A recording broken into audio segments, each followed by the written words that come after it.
Art. Man, Lebatard, you're a wimp. You never put your hand in the dirt.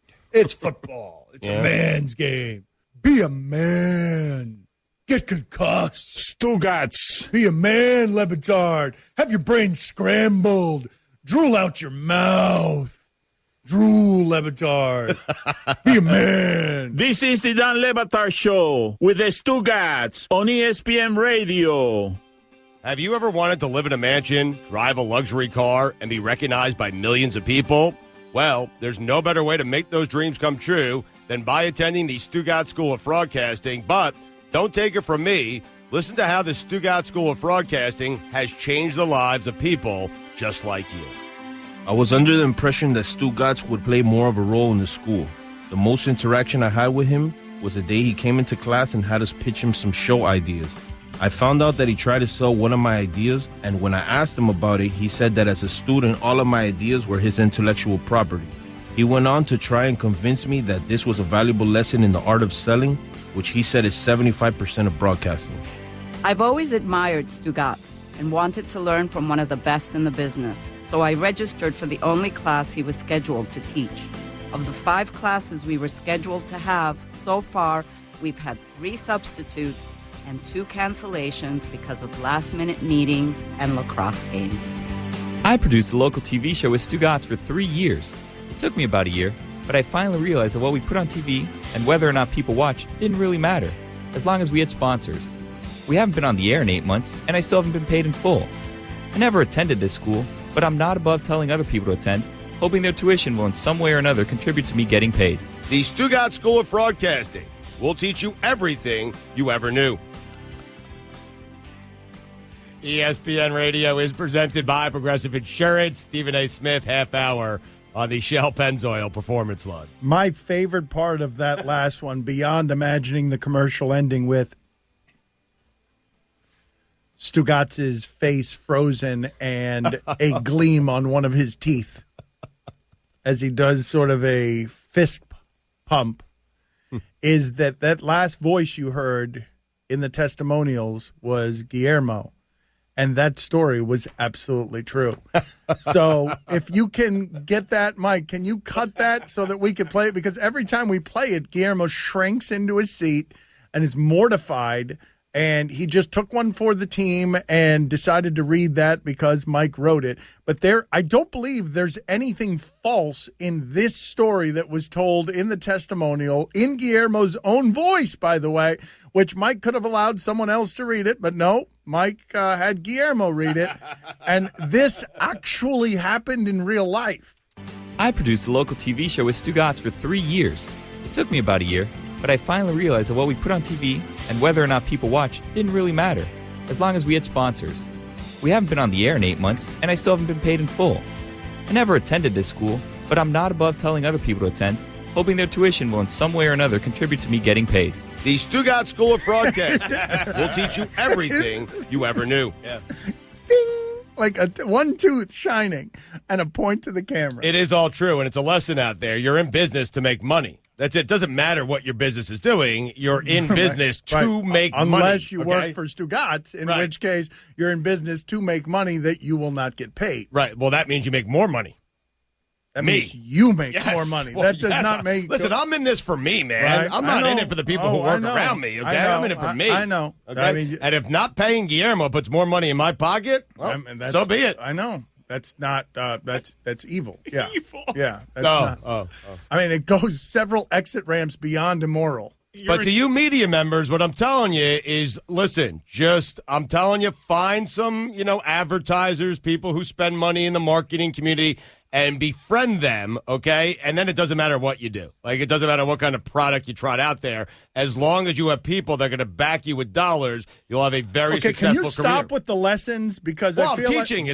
I know, but I want to accentuate.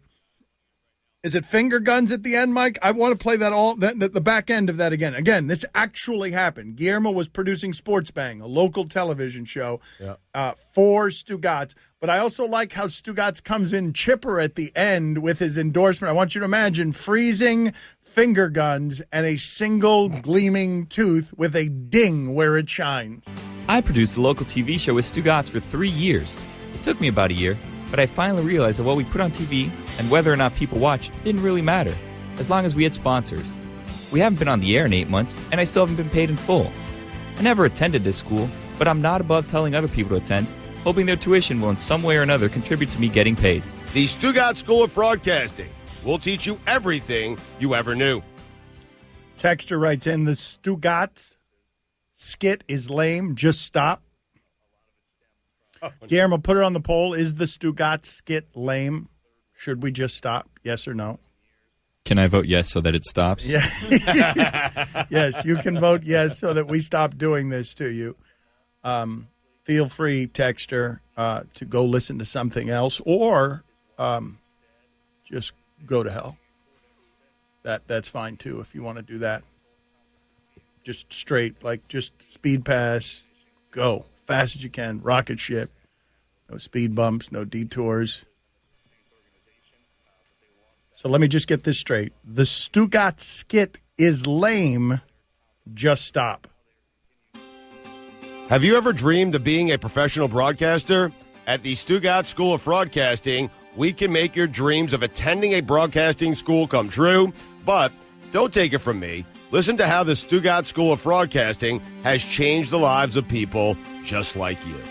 After finishing all of my courses, I received a certificate of completion that seemed to be from a party supply store. My name was misspelled, and it was covered with stains and smelled like blue cheese. After registering for an online course, the website I was given didn't work. After a few weeks, I was finally able to track down a webmaster who informed me the page never existed. I threatened to report the school for fraud. 2 weeks later, I received my degree after taking no classes. I attended the Stugotz School of Fraudcasting years ago when he played more of a role in the school. For reasons I don't want to get into, he expelled me. The Stugotz School of Fraudcasting will teach you everything you ever knew. Oddly enough, that last one, also totally true. That's the voice of Allison. And while she masked some of the details, back when Stugotz had more power over the radio station, he fired Allison. So he sort of expelled her from the radio business. So also true. So there's an element of truth in the advertising here that we are playing for you. I mean, they are testimonials. That's right. Yes, That's right. So Doug Whaley is the Bills general manager, and he talked to WGN, and this is the Buffalo Bills. There are a couple of weird things happening with the Bills. You see their media restrictions the other day where they're not allowing reporters who had practiced to write anything about injuries or fumbles or interceptions. I did not see that. No, yeah, they're trying to be super, super private where if their practice is closed, they'll allow you in, but they won't allow you to actually say what's going on. Never mind trick plays and the stuff that all coaches are afraid of. If someone fumbles or gets intercepted, they don't want you writing about it. What do you think of that? What's the point of the access?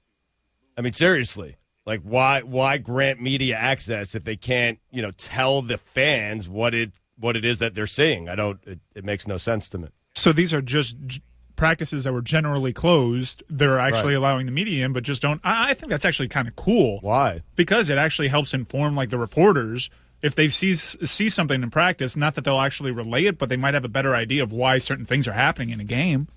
Texter writes in, Dan Patrick would never say that to his listeners. I didn't say that to our listeners. I said it to a listener, not plural. I said it to a listener. Go to Straight to Hell. Go somewhere. Go listen to Dan Patrick. Rocket ship. Go over there. A listener. I'm not telling all of you, just the one who thinks those skits are lame. That's it. Or all of you who think those skits are lame. If there are more than one of you, all get on the same rocket ship straight to hell. Well, straight to Dan Patrick. Well, or Dan Patrick. Okay. Now I'm pretty sure you're telling listeners to go to hell. Well, now it is multiple. Yes, if you think the skit is lame. That's fine. But I don't blame in the modern age. You don't really need the print media anymore, right? I mean, the NFL is so big right now. America's most popular sport.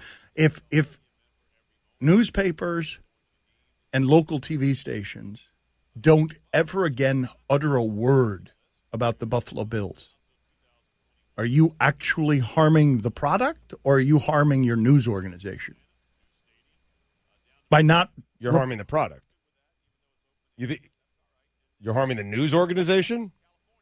If you don't report, you didn't understand my question. I did not understand your question. Listening. Yeah, no, he wasn't listening. No, That's I what was happened listening. there. I was. I swear to you, I was. I swear to you, I misunderstood the question.